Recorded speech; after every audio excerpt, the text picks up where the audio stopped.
अच्छा जी, page number मैंने कौन सा बोला है? 25। पेज 25 पे आए, ये नोट करें।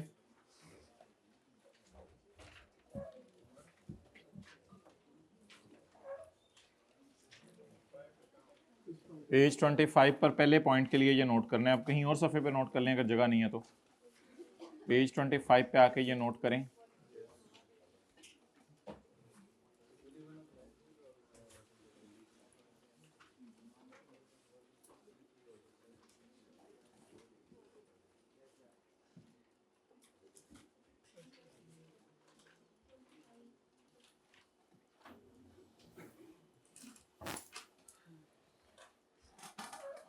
ओके माय डियर, इचरे चाय पीने चले गए थे, लस्सी पीने। लस्सी नहीं मिलती कैंटीन में?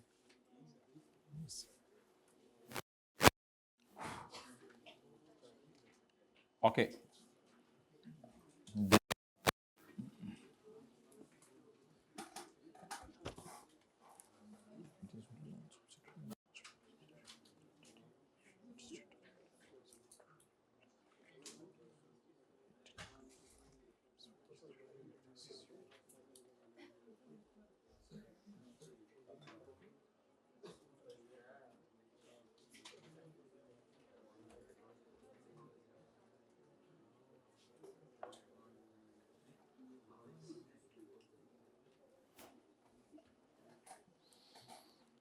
ओके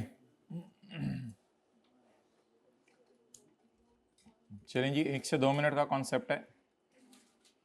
कंसोलिडेशन का एक थ्योरेटिकल कॉन्सेप्ट है, इसको ज़रा फोकस करके समझने की कोशिश कीजिएगा।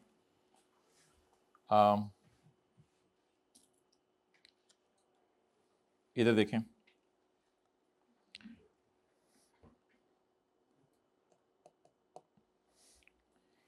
पीटीसीएल ने यूफोन के शेयर्स खरीदे में 90%। और पीटीसीएल प्राइवेट है या पब्लिक अनलिस्टेड है? पब्लिक लिस्टेड होगी फिर नहीं।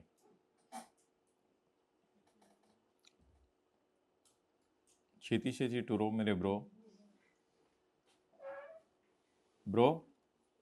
कम ASAP bro, where were you? अच्छा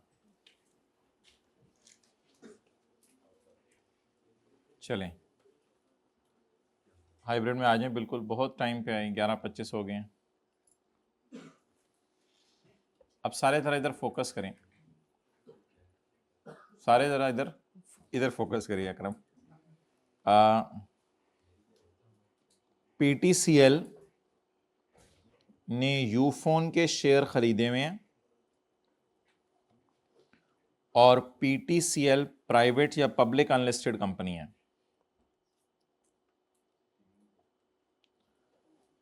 तो पीटीसीएल पे इधर क्लास हो रही है, इधर देखें, पता नहीं क्या। पीटीसीएल सब्सिडरी को कंसोलिडेट ना करे, यानी वो जो हम सारा काम करें वर्किंग 1 2 3 4 यूफोन के लिए ना करें, अगर 4 शराइत पूरी हो रही हो। पहली शर्त यह कि पीटीसीएल का भी कोई पेरेंट है। पीटीसीएल, फर्ज करें पीटीसीएल के शेयर, मैंने तो कहा था पीटीसीएल के शेयर बाबा रहमत उन्होंने लिए हुए हैं। फर्ज करें पीटीसीएल के शेयर नाइकी शूज ने लिए हुए हैं और इंजमाम ने लिए हुए हैं। अगर पीटीसीएल 4 शर्तें पूरी कर दे तो पीटीसीएल को बिल्कुल इजाजत है कि वो यूफोन की कंसोलिडेशन ना करे। तो exemption from consolidation.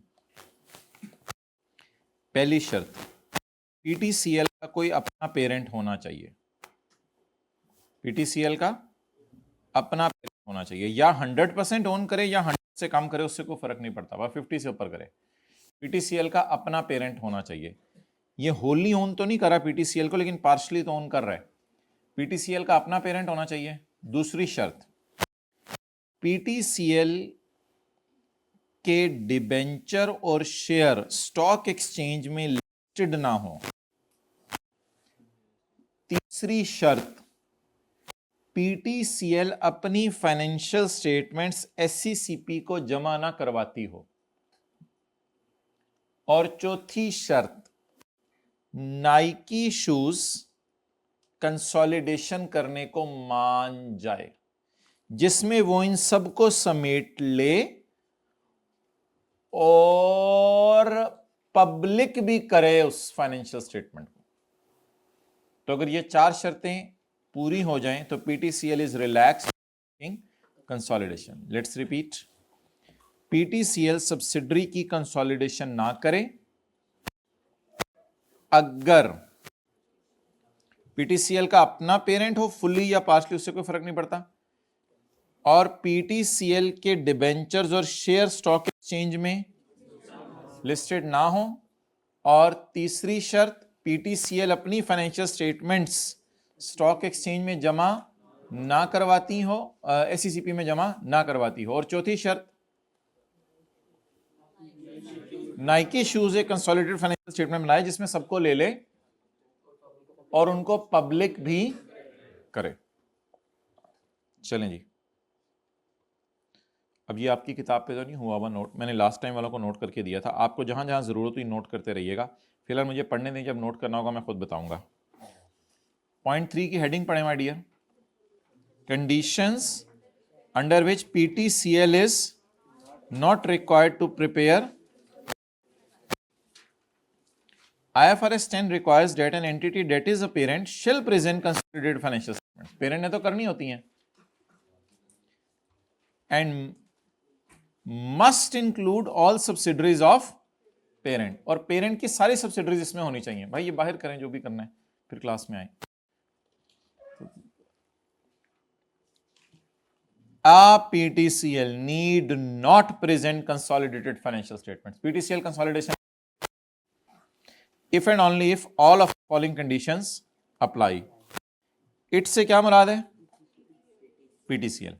PTCL is a wholly owned subsidiary or is a partially owned subsidiary of Nike.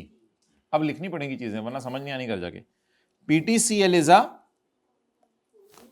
wholly owned subsidiary or a partially owned subsidiary of Nike. And all its other owners, Inzamam, PTCL के other owners,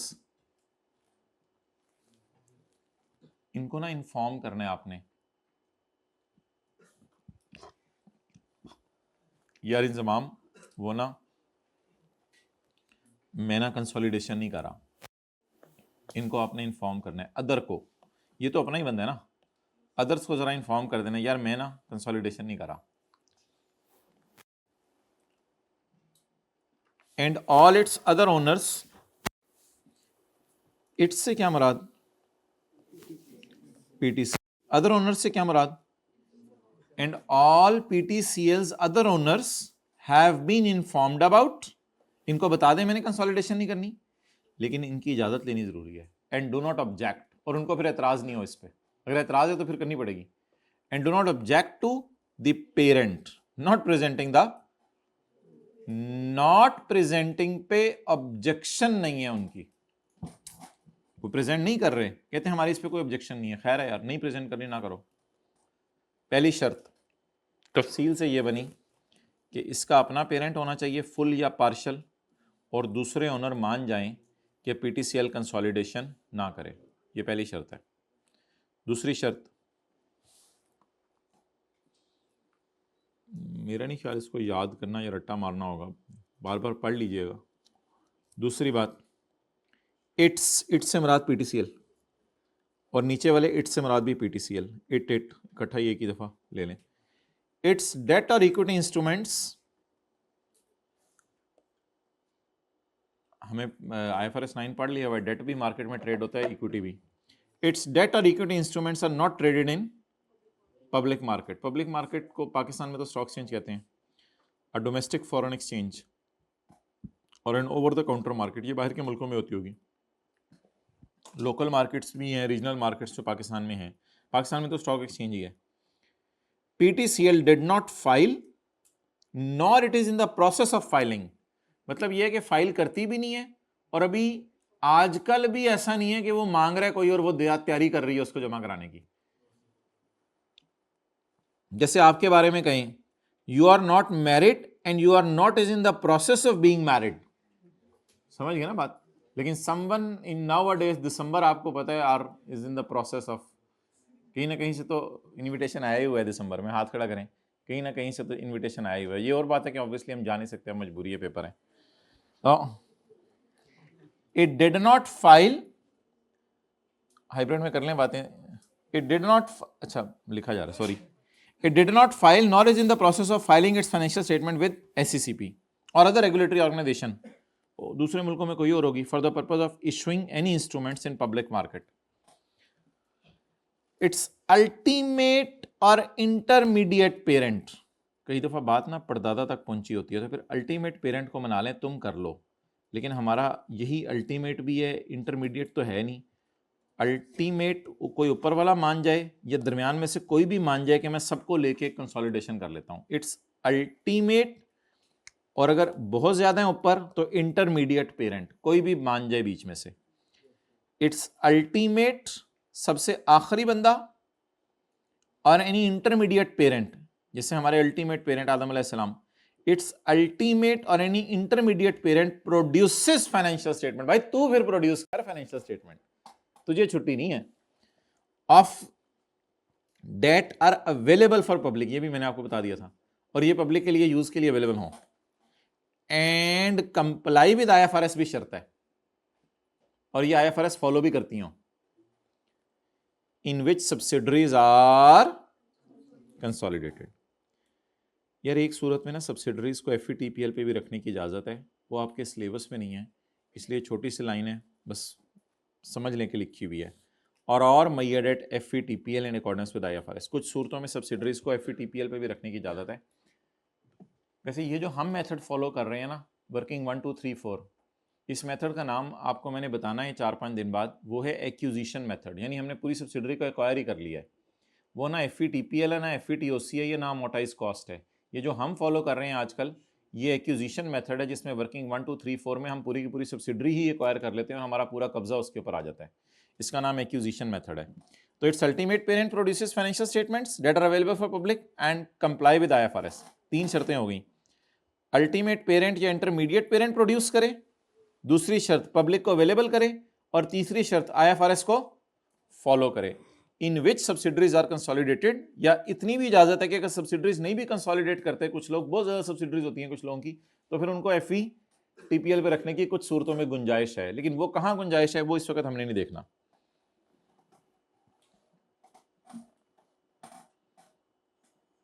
ये कभी देखेंगे, ये out of scope type चीज है।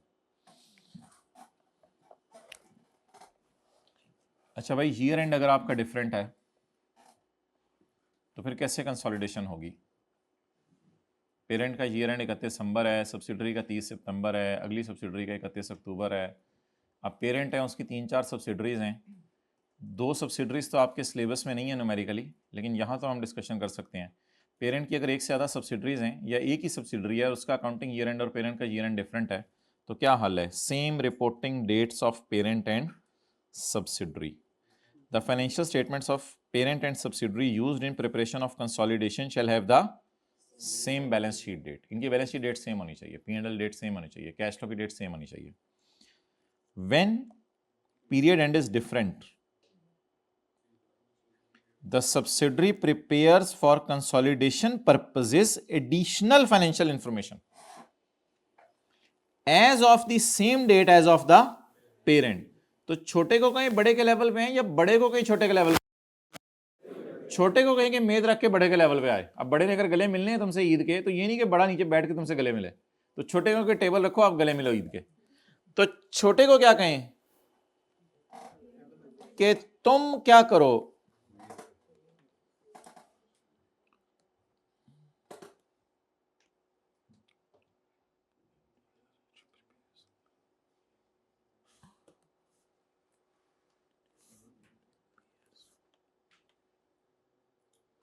ये करो, highlight करें, ये करो तुम।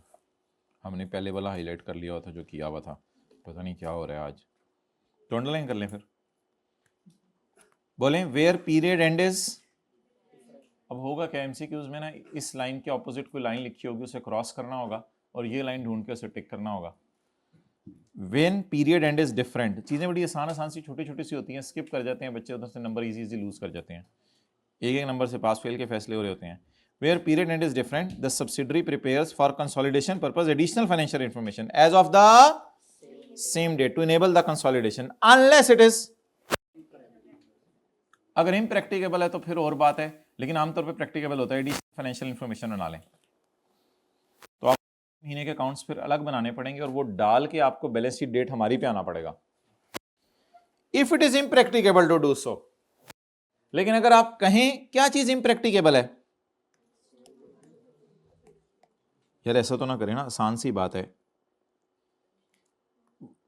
इफ इट से क्या मुराद है, if preparing additional information is impracticable, तो क्या करें फिर, subsidiaries most recent financial statement में बी यूज्ड। ये तो खुली छुट्टी मिल गई, हमारा 31 दिसंबर ईयर एंड है, सब्सिडरी का जो है वो 30 सितंबर ईयर एंड है, वही वाली यूज कर लें। अजीब बोंगा स्टैंडर्ड, रिलैक्सेशन दे रहा है, अच्छा स्टैंडर्ड है। If it is impracticable to do so, क्या चीज इम्प्रैक्टिकेबल है, सो से क्या मुराद है, if it is impracticable to do so, यानी एडिशनल इंफॉर्मेशन बनाना आपके लिए इम्प्रैक्टिकेबल है, बहुत टाइम लग जाएगा, बहुत कॉस्ट लग जाएगी, बहुत बंदे लग जाएंगे, बहुत टाइम, तो इन्हीं चक्रों में पड़े रहेंगे, बाकी काम भी नहीं हो सकेंगे बिजनेस के। If it is impracticable to do so, subsidiaries most recent financial statement में बी यूज्ड विद मोटी मोटी एडजस्टमेंट्स।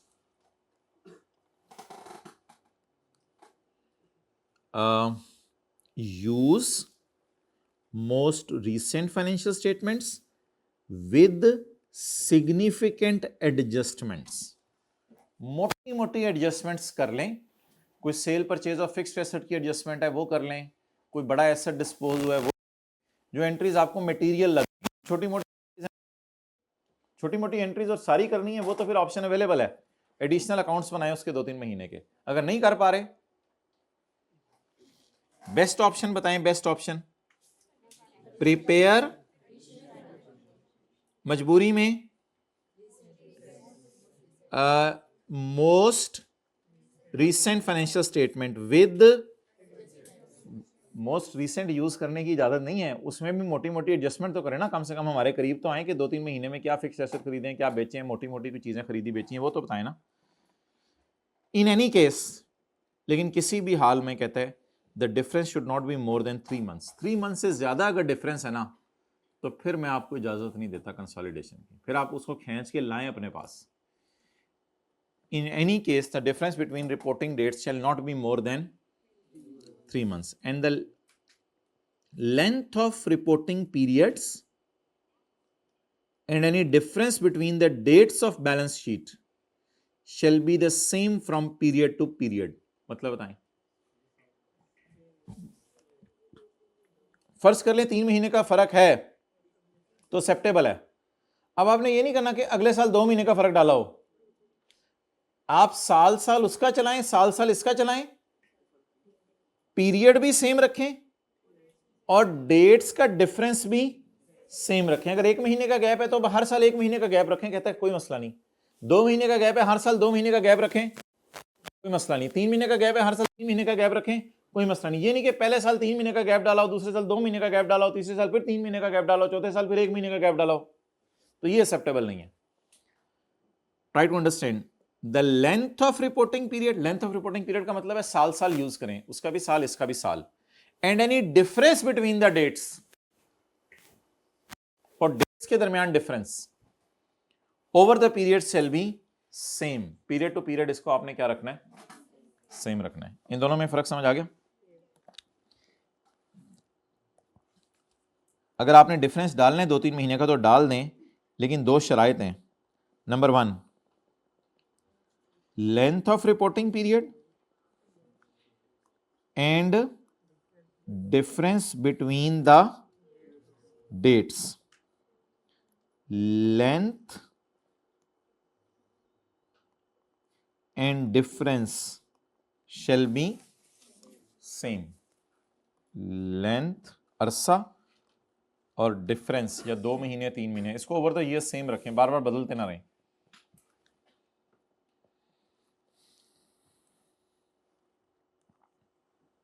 ये एमसीक्यूज हैं, देखते हैं अगर टाइम मिला तो भी साथ ही कर लेंगे। अच्छा, स्टैंडर्ड वालों से लोगों ने पूछा यार कोई ऐसी मिसाल दो जिसमें सब्सिडरी को हम एक्सक्लूड कर दें कि इस सब्सिडरी को हमने कंसोलिडेट नहीं करना। वो बात अपनी जगह है कि सब्सिडरीज, वो जो 4 वाली पीटीसीएल वाली बात, वो बात अपनी जगह है, उसको मैं नहीं कर रहा। स्टैंडर्ड से वैसे ही लोगों ने पूछा, फर्ज कर लें ऐसा पेरेंट है जिसका और कोई पेरेंट नहीं है, तो फिर तो वो वाली ऊपर वाली बात लगती नहीं ना। और इस पेरेंट की 6-7 सब्सिडरीज हैं, एक यूरोप के अंदर है, एक जो है वो जर्मनी के अंदर है, एक को लॉस आ रहा है, एक को प्रॉफिट आ रहा है, एक जूते बना रहा है, एक जूते मार रहा है, एक डंडे बना रहा है, एक डंडे मार रहा है, एक को बहुत ह्यूज लॉसेस आ गए हैं, एक अपने आप को सोच रहे हैं मैं बंद कर दूं अगले साल अपना बिजनेस, एक सोच रहे हैं मैंने बिजनेस 10 साल चलाते रहने हैं, एक बड़ी हाइट पे गया हुआ है, एक आपको पैसे भेज रहा है, एक ने पैसे भेजने आपको बंद कर दिए हुए हैं। तो लोगों ने कहा ये जो सारी सब्सिडरीज हैं 10-15 किस्म की, इसमें से कौन सी ऐसी है जिसको हम कंसोलिडेट ना करें? स्टैंडर्ड वाले ने कहा जो बिजनेस बंद करने वाला है इसको भी करो कंसोलिडेट, इसको लॉसेस आ रहे हैं इसको भी करो कंसोलिडेट, जो पैसे नहीं भेज रहा है इसको भी करो कंसोलिडेट, सबको ही कर लो। तो स्टैंडर्ड कहते हैं मुझे कोई मिसाल नहीं मिली ऐसी जिसमें मैं आपको छूट दे सकूं कि 15 सब्सिडरीज में से 14 को कर लो, एक को ना करो। कहते हैं मुझे कोई ऐसी मिसाल नहीं नजर आ रही, इसलिए सॉरी, मेरी तरफ से देर इज नो इजाजत, देर इज नो ग्राउंड जिस बेस के ऊपर मैं, बस ठीक है। इसको कहते हैं कि स्टैंडर्ड अपनी बात पे पक्का है, कहता है सबको कंसोलिडेट करना है। देर आर नो ग्राउंड्स, कहते हैं मुझे कोई मिसाल नहीं मिली, सॉरी मुझे कोई ऐसी मिसाल नहीं मिली जिसमें मैं आपको इजाज़त दे दूं कि सब्सिडरी को ना कंसोलिडेट करो। अगर आपकी 10 सब्सिडरीज हैं तो 10 दफ़ा वर्किंग 1 2 3 4 करो, लोग करते हैं। वो करना क्या स्यापा, वो तो एक ही दफ़ा कंप्यूटर में डाटा सारा डला होता है, आप कंप्यूटर में उसकी बैलेंस शीट डालते हैं, खुद ही कंसोलिडेट बैलेंस शीट बन जाती है, कोई मसला नहीं होता। तो consolidated financial statement must include all, कोई गुंजाइश नहीं है। ओके, अगला पॉइंट तो अल्हम्दुलिल्लाह आप खुद ही, मेरे से गलती होगी, आपको पढ़ना चाहिए और मुझे बताना चाहिए। अगला पॉइंट पढ़ें और बताएं।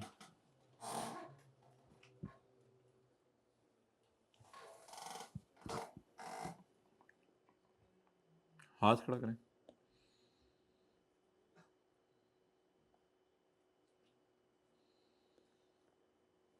हम्म हम्म बोलें।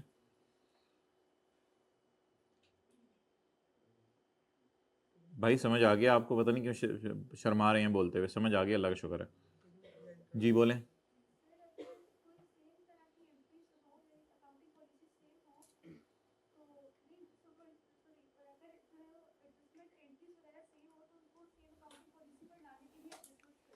If a member of the group uses accounting policies other than those adopted in the, हो सकता है ग्रुप कंसोलिडेशन एंगल पे फाइफो यूज कर रहा हो और 10 में से एक सब्सिडरी वेटेड, तो क्या करें, कंसोलिडेशन कर लें ना करें? कहते हैं मैं उसका हल बता देता हूं। For like transaction events and similar appropriate adjustments are made, तो एडजस्टमेंट्स करो, यानी उसको भी वेटेड एवरेज से फाइफो पे लाओ, क्योंकि पूरा ग्रुप कौन सी यूज कर रहा है, FIFO. Are made to that group members, to that group members, उस ग्रुप मेंबर की जब कंसोलिडेशन करो तो उसको कहो कि हमारे पैटर्न के ऊपर ही आ जाए। अगेन छोटे को बड़े के लेवल पे लाना है। In preparing the consolidated to ensure conformity with the groups, conformity की जगह कंसिस्टेंसी भी अच्छा लफ्ज हो सकता था, to ensure consistency with the groups accounting policies. तो पहले मसले को हाईलाइट करने की कोशिश करते हैं, फिर उसका हल हाईलाइट करने की कोशिश करते हैं। अगर 10 में से कोई एक सब्सिडरी आ member uses accounting policies other than those adopted in consolidation, consolidation में डिसाइड हुआ है फाइफो यूज करना है, पेरेंट भी फाइफो यूज कर रहा है, नो सब्सिडरीज भी फाइफो यूज कर रही है, एक वेटेड एवरेज यूज कर रही है for like transactions event circumstances, तो क्या हल, क्या है हल, appropriate adjustments are made to ensure conformity. तो उसको लाना पड़ेगा, उसको उसके हाल पे नहीं छोड़ना पड़ेगा माय डियर। इसे लाना पड़ेगा अपने पैटर्न पे। इंशाल्लाह इस कॉन्सेप्ट को हम जरूर अप्लाई करेंगे किसी क्लास में।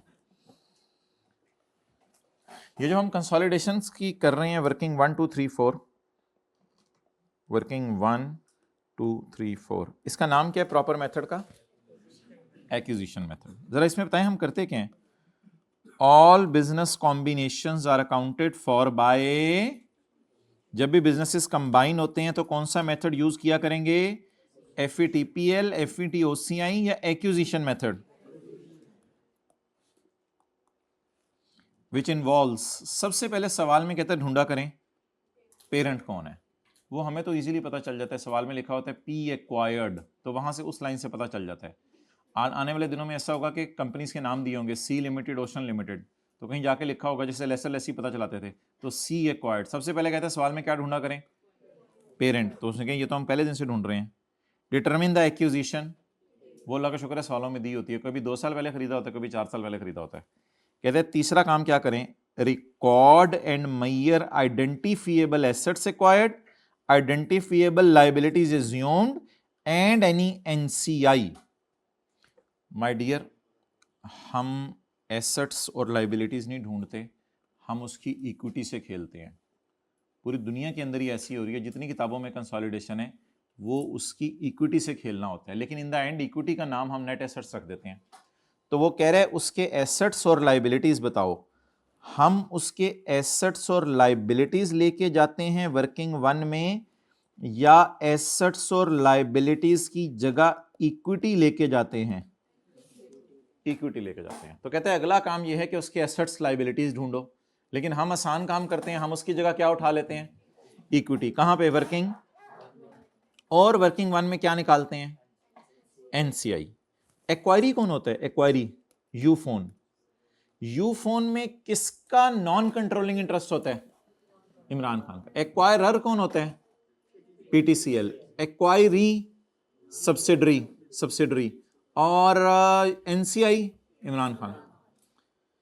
और इन द एंड अल्लाह का शुक्र है सवाल में फौरन हम पेरेंट ढूंढते हैं, पेरेंट ढूंढने के बाद हम एक्विजिशन डेट ढूंढते हैं, एक्विजिशन डेट ढूंढने के बाद हम वर्किंग 1 बनाते हैं। वर्किंग 1 में हम एसेट्स लायबिलिटीज की जगह क्या डालते हैं?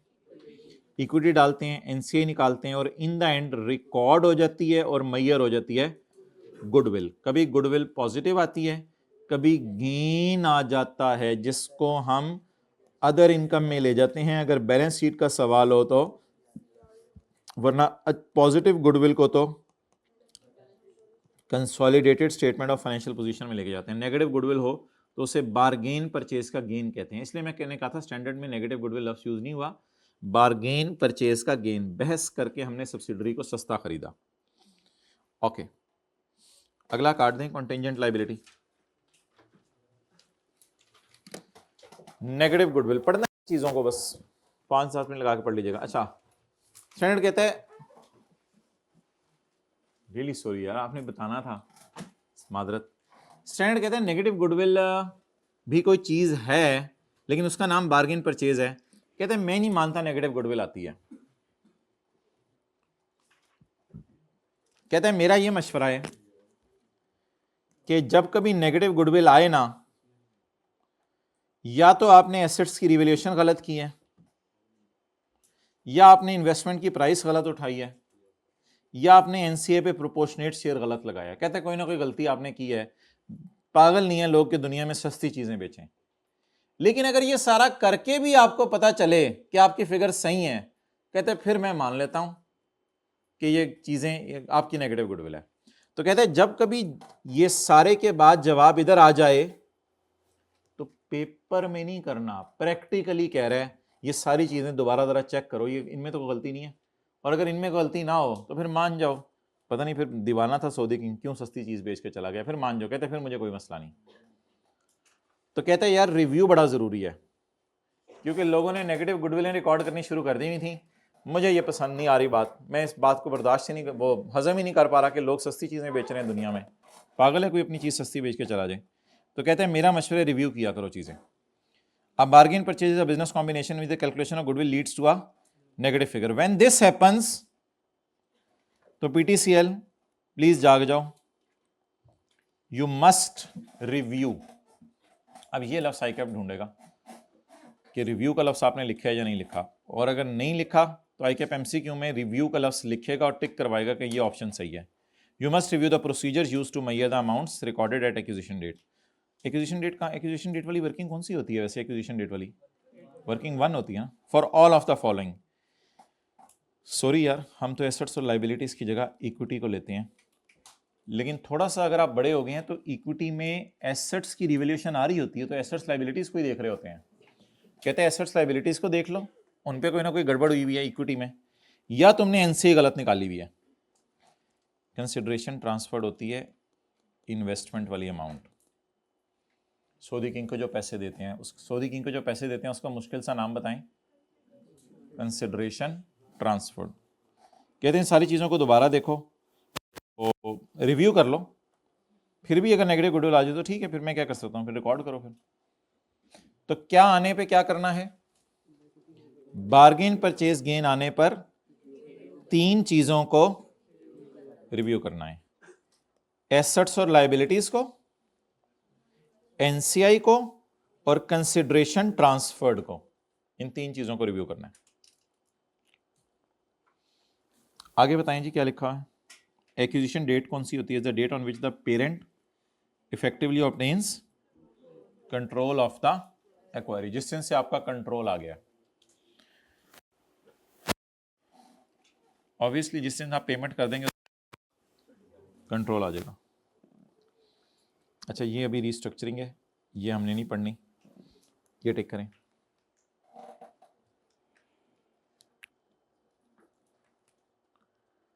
अगर आप मोर देन 50% शेयर खरीदें तो ये आपके लिए क्या बन गई?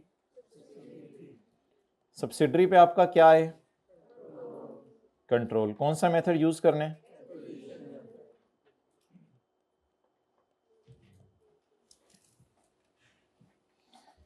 एक टॉपिक हमने 7-8 दिनों बाद शुरू करना है। अगर आप 20 से 50% शेयर खरीदें तो ये आपकी क्या है? एसोसिएट। इस पे आपका कंट्रोल है या अच्छा खासा असर है? कंट्रोल तो नहीं चलेगा आपका, लेकिन अगर आपने किसी के 30-40% शेयर खरीद लिए तो लोग आपको वेटेज जरूर देंगे, मीटिंग में आपको बुलाया करेंगे, आप कहेंगे सर आपने 30-40% शेयर, आपका चलती नहीं है लेकिन आप जरूर आया जरूर करें मीटिंग के अंदर, क्योंकि आपके तो इतना बड़ा स्टेक है, 30-40% ये बिजनेस आपका है सारा, हो सकता है 49% आपका है। इक्विटी मेथड ये तो हमने नहीं पढ़ा, ये हमने नहीं पढ़ा, ये वर्किंग 7 कभी करेंगे हम जिंदगी में, वर्किंग 5-6 के बाद वर्किंग 7 वो इक्विटी मेथड होगा। एक और लाइन डालते हैं, इधर IFRS 3 और 10 लगता है और इधर IAS 28, और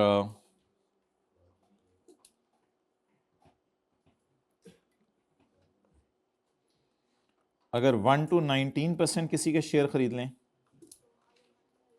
तो IFRS 9 लगेगा।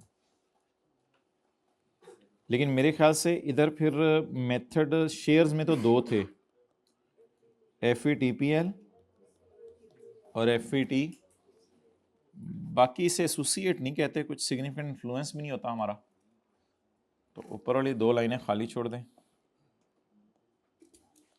इसको शायद फिर पेरेंट भी नहीं कहते, इसको तो शायद फिर पेरेंट भी नहीं कहते, किसी के 1-2% शेयर खरीद के तो नहीं हम उसके पेरेंट बन जाते,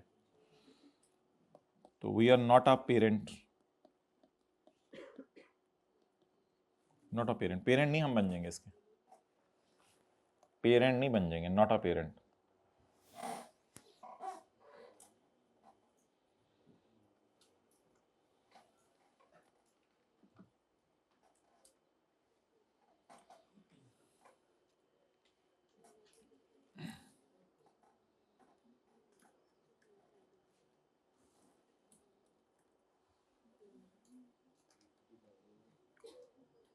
अच्छा उधर आ जाएं, अब हैंड रिटन पेजेस में आ जाएं, पेज नंबर 9।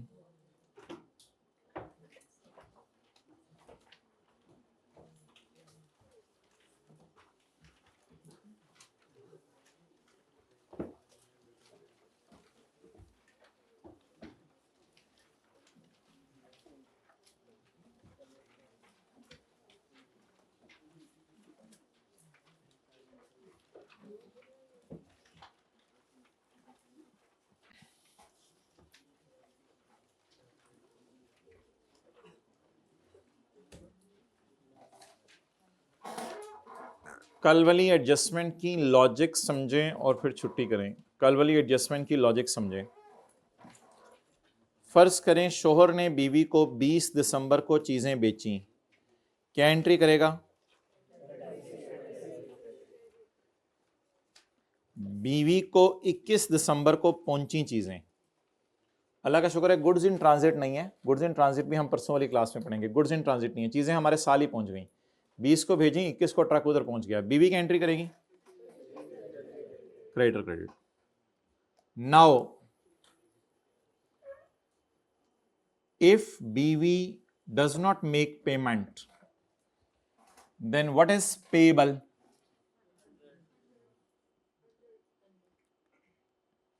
बीवी कह रही होगी मैंने 100 देने हैं, शोर कह रहा होगा मैंने 100। इसको कहते हैं balances in both of the books are reconciled at year end, but it may happen that BV makes a payment। जो भाई लेट आए हैं, शोहर ने बीवी को 100 रुपये उधार पे चीज़ें बेची हैं, बीवी ने वो ख़रीद ली हैं। शोहर कह रहे हैं मैंने पैसे लेने हैं, बीवी कह रही है मेरे सरताज मैंने तुझे पैसे देने हैं। जान भी हाजिर है, पैसे भी हाजिर हैं। डेट इज़ मोहब्बत। ओके, 29 दिसंबर को बीवी ने अपनी किताबों में एंट्री की 80 रुपये यानी 10 रुपये वाले 8 नोट रवाना कर दिए शोहर की तरफ। लेकिन बेटा जो है, जो नोट लेके जा रहा था, वो बेटा फर्ज करें निकल गया सैर करने। 29 दिसंबर को सैर करने निकल गया। Red, P did not receive cash till 31 दिसंबर, और पी बेचारे को कैश नहीं मिला। पेपर में ये सारी स्टोरी नहीं दी होगी, पेपर में इस तरह दिया होगा, आपको पी की बैलेंस शीट गिवन होगी, उसमें डेटर आ रहे होंगे 100 के, और आपको एस की बैलेंस शीट गिवन होगी, उसमें क्रेडिटर आ रहे होंगे 20 के। जिसको 20 समझ आ गया वो हाथ खड़ा कर दे। रिकॉर्ड किससे हुए थे? Reverse 80, carry down 20। पेपर में आपको क्वेश्चन इस तरह दिया होगा, ये तो मैंने सारी ट्रांजैक्शन की थीम डिस्कस की है। पेपर में क्वेश्चन देके नीचे डालेगा other information. Difference in current accounts, कुछ नहीं लिखना आपने। डिफरेंस इन करंट अकाउंट्स, आपस के अकाउंट को करंट अकाउंट कहते हैं। Difference in current account is due to, नहीं कैश इन ट्रांजिट नहीं। आप कोई अच्छा सा फिक्रा बोलें, कैश। भाई आप अटेंशन लूज कर रहे हैं ये भाई। Difference is due to cash sent, आगे फिक्रा पूरा करें। सेंट बाय, अच्छा आपको पता है जिसने कैश भेजा होगा उसने 80 से लाइबिलिटीज कम कर दी होंगी,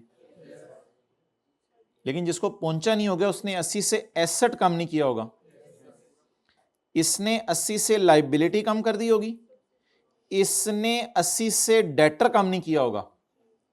डिफरेंस इज ड्यू टू, नहीं ना, cash sent by S but not received by P, बल्कि आजकल ऐसा लिखता है it is received by P on 2 जनवरी। आजकल तो इस तरह लिखता है it is received by P on 2 January. P बेचारे को अगले साल मिला है, ये तो हमारे साल तो नहीं मिला। अब बता दें what to do in paper. Paper में क्या करना होगा? मैंने कहा था पहले इजी मार्क्स लीजिएगा। शोहर मांझा 100 नहीं लेने। बीवी की किताबों में ये 100 और 20 उठा के इजी मार्क्स पेपर में ले लीजिएगा, और फिर एंट्री कर दीजिएगा बैलेंसिंग कैश इन ट्रांजिट। ठीक है, अब इसको सब कुछ हुआ हुआ, अल्लाह का शुक्र है, कुछ करने की जरूरत नहीं।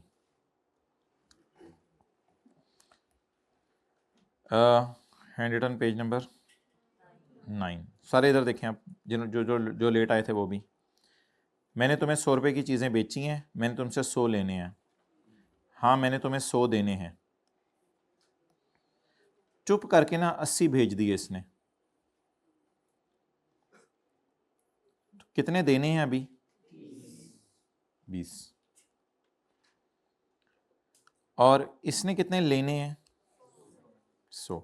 डिफरेंस इज ड्यू टू, जिस तरह आप लोग बोल रहे थे, difference is due to cash in transit. ये तो ट्रांजैक्शन की क्या है, सारी थीम है, यानी बैक एंड पे क्या हो रहा है ये मैंने आपको बताया। ये पेपर में नहीं बताएगा, पेपर में तो इन एग्जाम ये वाला आएगा। अब मैं क्या करूं, डेटर क्रेडिट, क्रेडिटर डेबिट, और balancing will be cash in transit.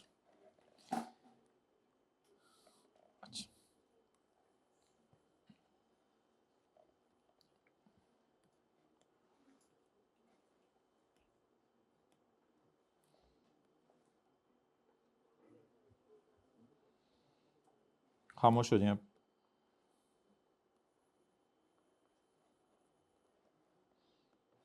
एक और क्वेश्चन आपके सामने आया कल वाला जैसा। पेरेंट के कह रहे हैं मैंने बीवी से, सॉरी ये बीवी के नहीं है, ये टोटल डेटर हैं इसके। पेरेंट के कह रहे हैं मेरे डेटर कितने हैं? 600। बीवी कह रही है मेरे क्रेडिटर। अदर इंफॉर्मेशन पढ़ें। Debtor of P include receivable from S of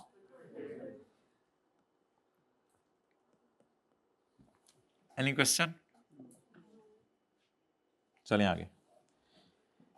creditor of S पहले ढूंढ लें कहां है, 320। Include a payable to,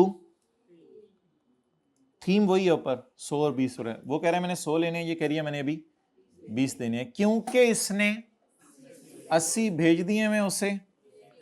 difference is due to cash sent by S on 29 December but not received by P till, what to do in paper? Do not play with 600, do not play with 320। पहले receivable खत्म करने की आदत डालें। शोहर तुमने 100 नहीं लेने, बीवी तुमने 20 नहीं देने, और बैलेंसिंग विल बी कितना? So it was a class on a light mode, but the question number 1 in part A was a bit अजीब, जिसमें कॉस्ट नहीं दी हुई थी। कॉस्ट निकालने के लिए बड़ी मेहनत करनी पड़ी थी।